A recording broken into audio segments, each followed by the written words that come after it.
Tonight, a community on edge. Majority of our roads will be cut off. We won't have access to things like clean drinking water, food. We'll show you how Peguis First Nation is bracing for another potential flood. Also tonight, a system under increasing strain. We are just not keeping up with the need for deeply affordable housing. What a new report says about the steep rise in people experiencing homelessness in Winnipeg. And later, 3, 2, 1. Soccer's most iconic trophy pays a visit to our city.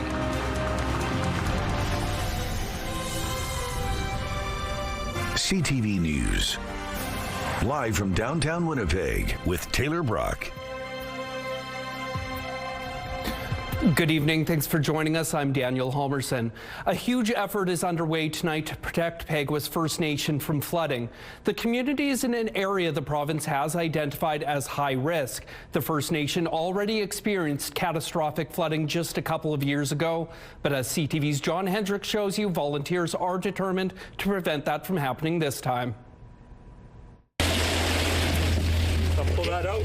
On Peguis First Nation, a team of volunteers is preparing to use water to fight water.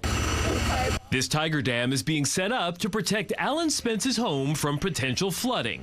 Spence has lived in this house by the nearby river for more than 60 years and says he's seen his fair share of floods. Last time if it came up that much more, it would be on top of the floor. Peguis is determined to prevent that from happening this spring at Spence's home or any other on the First Nation. So the community is coming together to help out. But it is a huge task.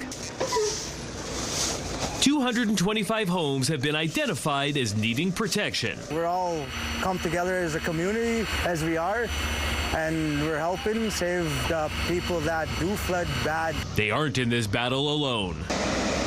Roughly 30 volunteers from Team Rubicon have arrived to help out, and another 17 are on the way.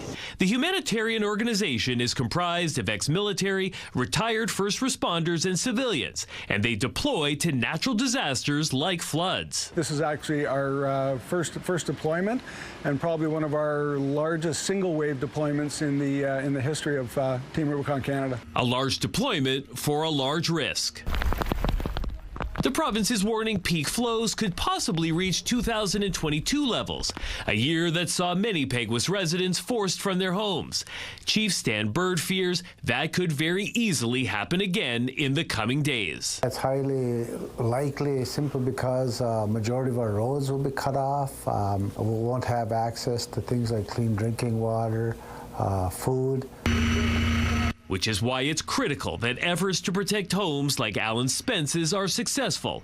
For his part, Spence has no doubt the community will succeed. The community wants to get together. It's amazing what they can do. John Hendricks, CTV News, Peguis First Nation. Chief Bird believes a more permanent solution to the chronic flooding is necessary. He's spoken with government officials and hopes that as early as this summer, work can get underway. The City of Winnipeg is showing a better than expected year-end financial report. The operating budget, or general revenue fund, closed 2025 with a $14.3 million deficit. That was partly due to heavy snowfall and an unexpected $7 million legal settlement. The city notes despite pressures, it achieved its $51.8 million savings target. Of note, water and sewer operations had a $67 million positive variance due to improved billing and increased summer water consumption, while Transit's revenue was $4 million higher than budgeted. The report will be reviewed by the Finance Committee Friday. And it's not just the city finding itself some savings. The Winnipeg Police Service came in $1.7 million under budget to close out 2025, despite expenses exceeding what was budgeted for. The force's fourth quarter report credits on a number of factors, including overtime savings, lower than expected fuel costs, and increased special duty revenue. On top of that, there were far fewer homicides than in past years, meaning less money spent on investigations. And the police service received significant funding from the province in response to the influx of wildfire evacuees last summer. All that helped offset what would have been a $14.5 million budget shortfall. The report will also be presented at Friday's Finance Committee meeting. Staggering new stats show the homeless crisis in Winnipeg is worsening. And Homelessness Winnipeg says food and housing costs are pushing people to the brink, and the number of people who need housing is outpacing the number of affordable units available.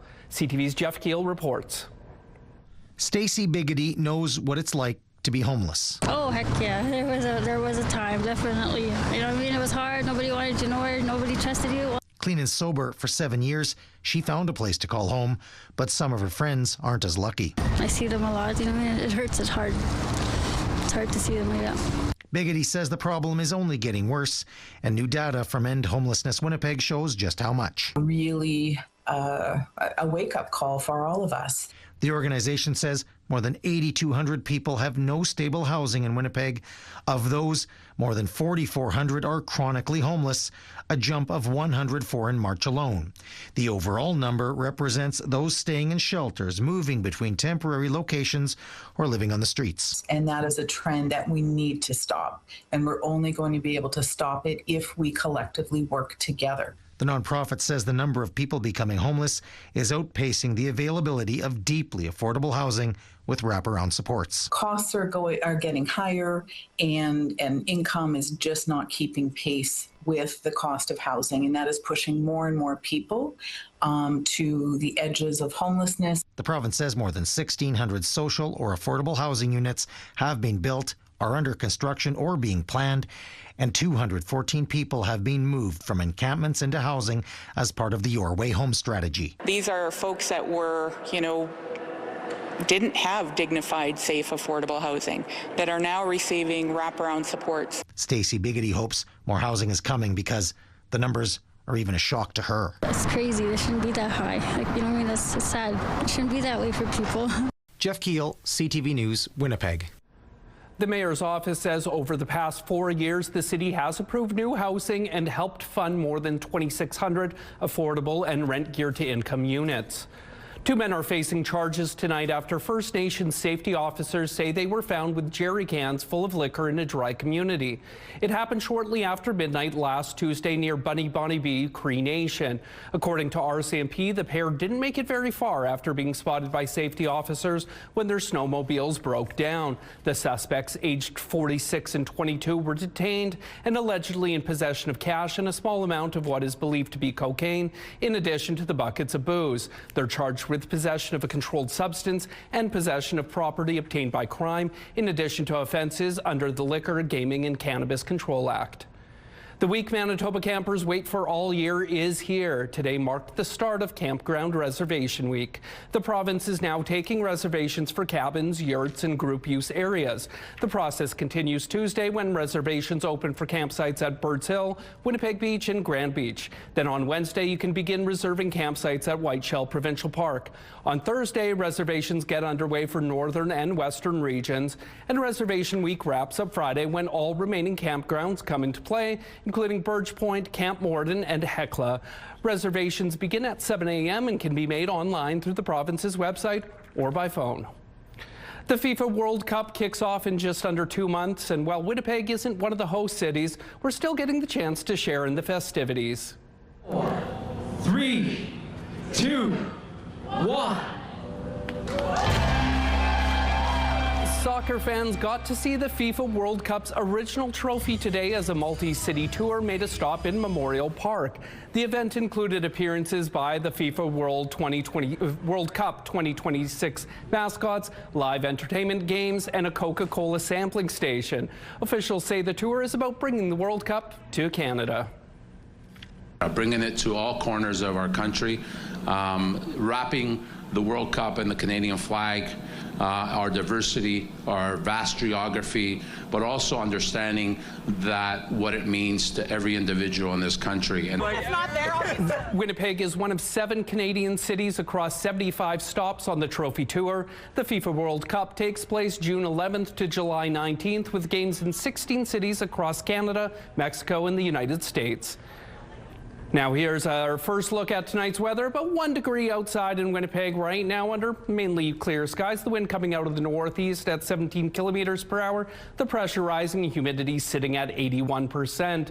We're going to dip a little lower tonight, around 0 degrees. There is a chance of some overnight showers with the wind out of the northeast at around 15 kilometers per hour. And waking up tomorrow to around 2 degrees with more showers possible. The wind shifting to out of the south at 20 kilometers an hour. Coming up, I'll tell you how hot it's going to get this week. Yes, I said hot, folks. Later in your complete Skywatch forecast. How do we empower our communities to start thinking outside the box? Grid strong, nation strong. Coming up, how Manitoba communities are learning about energy independence.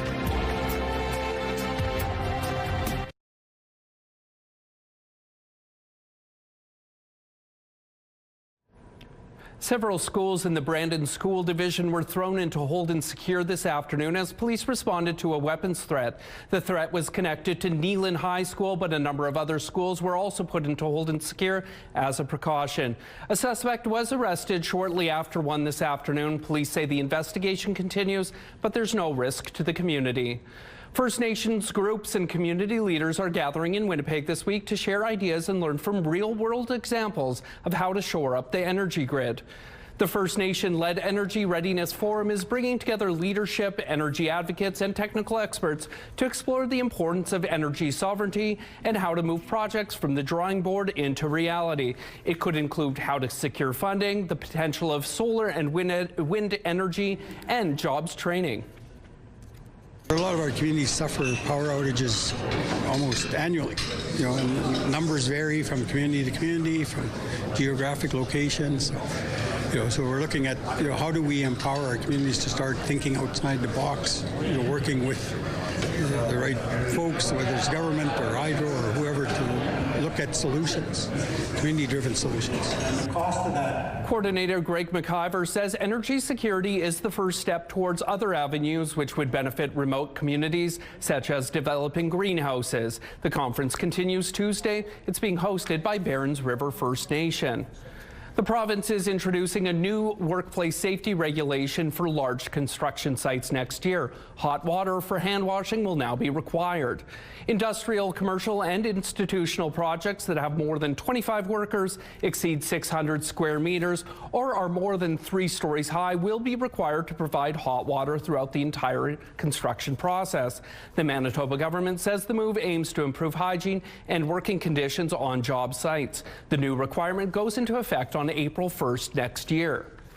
Well, grab your fishing rod. A once banned species is up for catch. According to Manitoba's 2026 Angler's Guide, you can now reel in largemouth bass. The provincial possession limit is 4, although there are select lakes where it's still 0. In general, the size should not exceed 45 centimeters, but there are some exceptions. A provincial spokesperson says largemouth bass are not native to our province and pose a risk to native fish. The change is being made to help keep the population in check, and in some areas, such as Hunt Lake in the Whiteshell, there are now no possession or size limits. Curlers were hitting stones for children's health this weekend.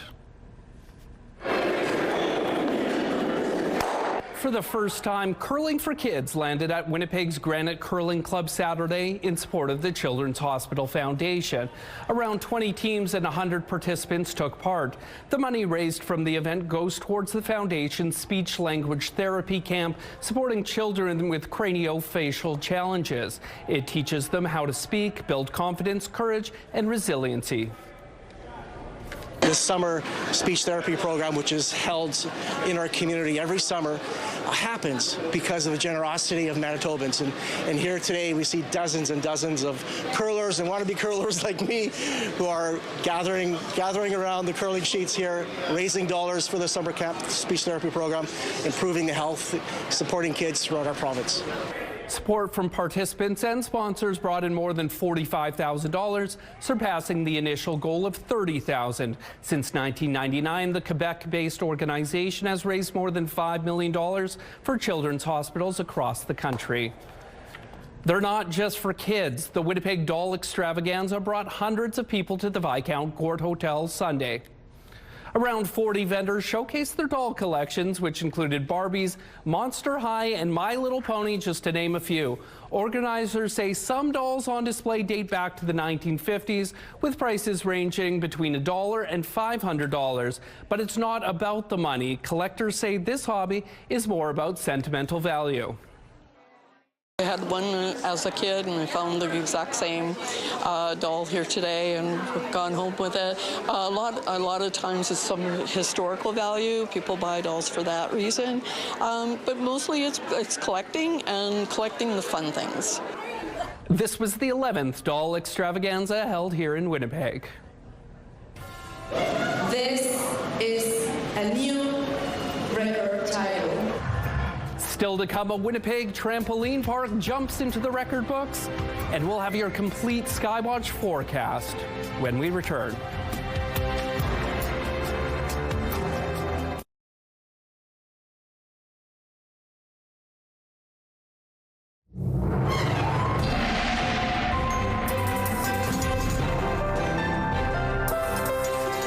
First Skywatch pick of the day comes from Josh out near Dominion City.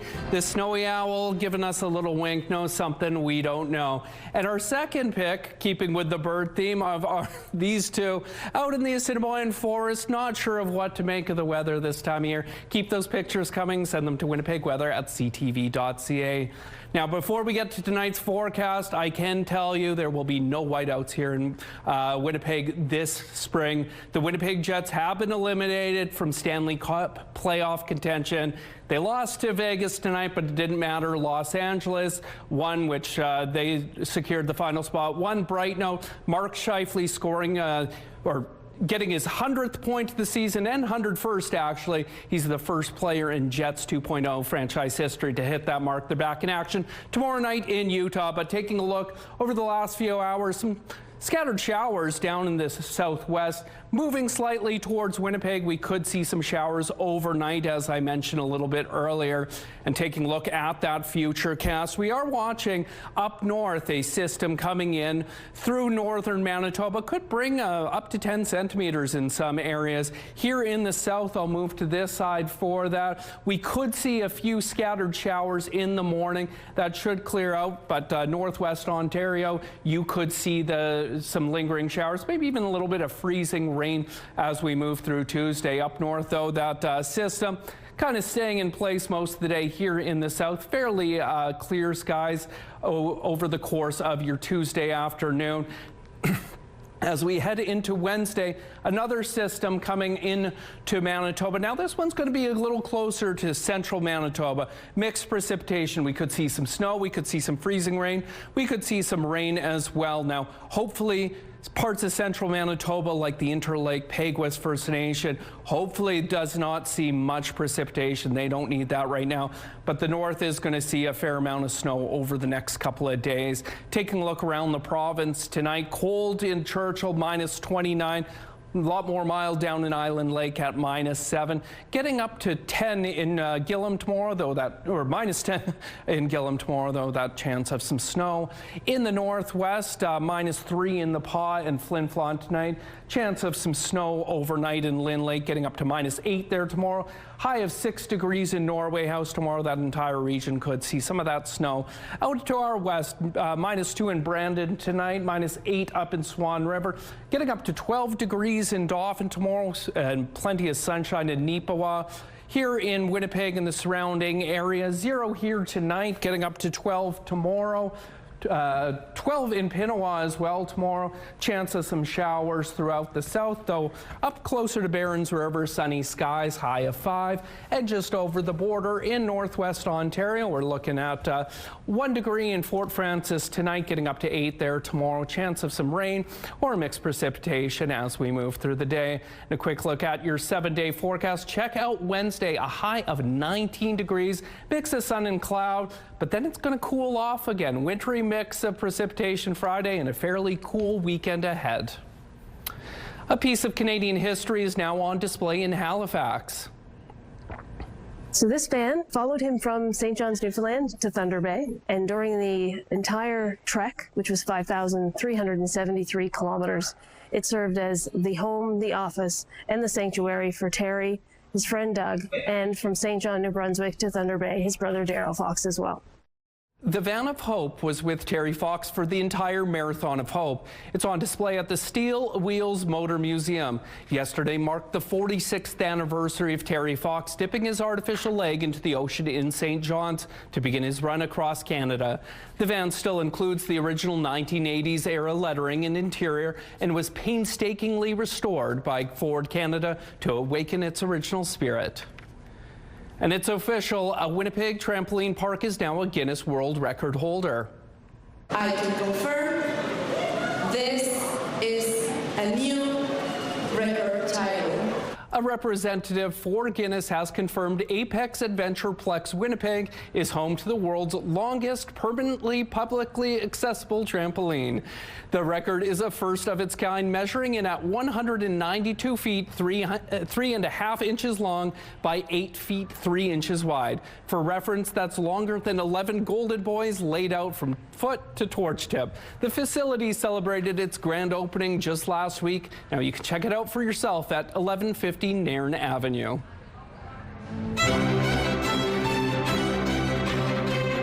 Coming up, what's in store for the Manitoba Chamber Orchestra's upcoming season?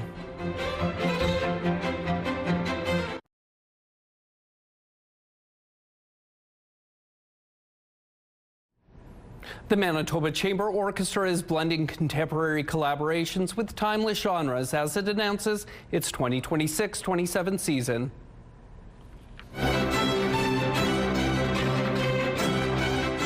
Show season kicks off September 23rd with contralto Rose Nagar Tremblay performing her album Handel Gourmand, and concludes in May with a dramatic performance under the stars at the St. Boniface Cathedral by Winnipeg's Andriana Chuchman alongside Persian-Canadian countertenor Cameron Shabazi. The theme this season is Unexpected Connection, so along the way you can expect to hear performances inspired by water systems, sacred texts, and the force of movement. Subscription packages are already available. Just head to the mco.ca or call the box office for more information. Individual tickets will be going on sale mid-June. And one of the most iconic programs in television history has a new home in Canada, exclusively right here on CTV and Crave. Bottom line, all of you should be thanking us. We took out a horrendous, horrible leader who was oppressing his own people. But don't get any ideas. And live from New York, it's Saturday Night! That's right. Saturday Night Live's 52nd season will be available this fall.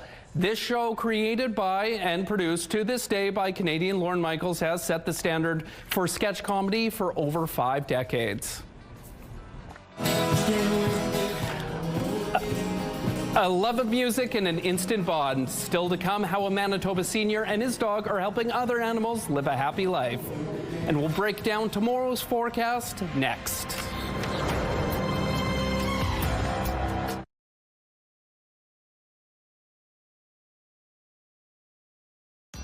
Women's clothing provided by RW & Company. Salon services provided by S&Teak Spa Salon. Chance of some showers in the morning with a high of 1, getting up to around 9 mid-afternoon under a mix of sun and cloud, and all the way to 12 at 5 o'clock, again under a mix of sun and cloud. A Manitoba senior is singing a new tune thanks to a special friendship, and he's helping make sure others can do the same. 90-year-old Walter Dychin is back on stage with his band Recycle Jammers, a group ranging in age from 61 to 90. And it's all thanks to his 12-year-old rescue dog Mozart, who Walter adopted through Before the Bridge Senior Canine Rescue last December. Besides the instant bond between the pair, Walter discovered he and Mozart share a love of music. He enjoys it. He lays down anywhere and listens to the music and has a good time. Mozart joins the band during its Thursday night jams and will be on hand when Walter and the Recycled Jammers host a fundraiser in support of Before the Bridge next month. Raise the Woof is set for May 2nd at Transcona Memorial Church. Money raised will benefit the senior dogs taken in and rehabilitated by the rescue. That's going to do it for us tonight. Thanks for watching. I'll see you back here tomorrow. Good night.